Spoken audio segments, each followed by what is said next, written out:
Yesterday, we made significant progress toward addressing some of the worst conflicts on Earth. So when I met with President Putin for about 2.5 hours, we talked about numerous things. And among those things are the problems that you see in the Middle East, where they're very much involved, we're very much involved. I entered the negotiations with President Putin from a position of tremendous strength. Our economy is booming, and our military is being funded $700 billion this year, $716 billion next year. It will be more powerful as a military than we've ever had before.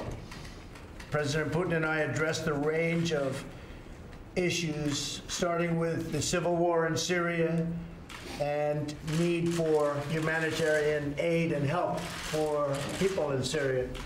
We also spoke of Iran and the need to halt the nuclear ambitions and the destabilizing activities taking place in Iran.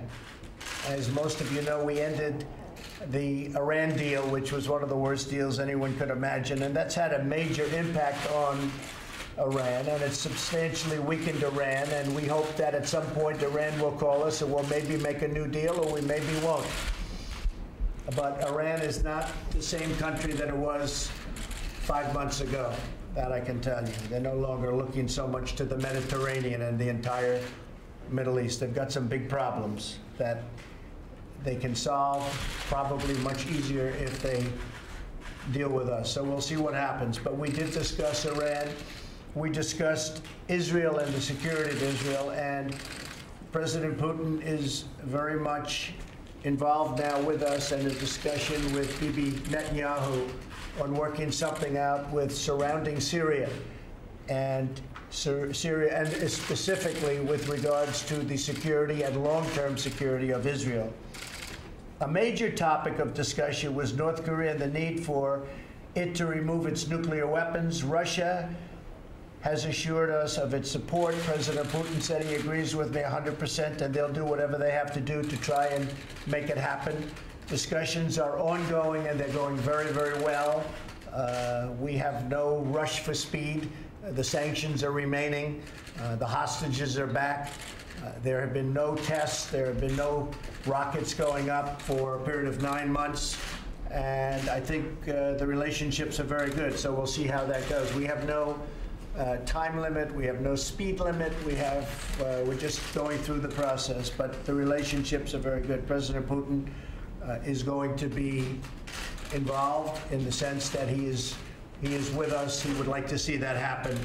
Perhaps the most important issue we discussed at our meeting prior to the press conference was the reduction of nuclear weapons throughout the world. The United States and Russia have 90%, as I said, and we can have a big impact. But nuclear weapons is, I think, the greatest threat of our world today. And they're a great nuclear power. We're a great nuclear power. We have to do something about nuclear. And so that was a matter that we discussed actually in great detail, and President Putin agrees with me. The matters we discussed are profound in their importance and have the potential to save millions of lives.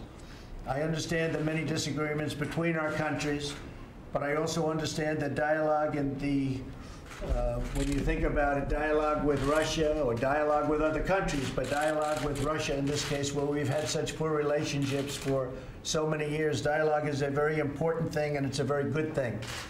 So if we get along with them, great. If we don't get along with them, then we won't get along with them. But I think we have a very good chance of having some very positive things. I thought that the meeting that I had with President Putin was really strong. I think that they were willing to do things that, frankly, I wasn't sure whether or not they would be willing to do.